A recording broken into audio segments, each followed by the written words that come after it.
My name is Hinh. I'm a magnet foreman. My job is keep my employee busy and keep all the machine running, make product. When I was in college, my job is a fashion design.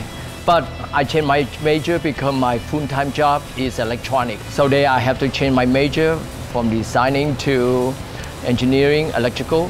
And from there on, I was involved with electrical and mechanical. I started in 1995 and now for 23 years.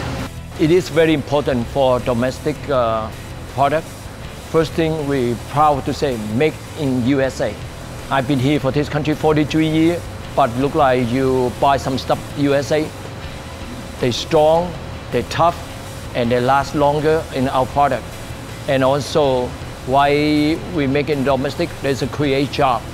Employment drop down, and people can put the food on their table in America.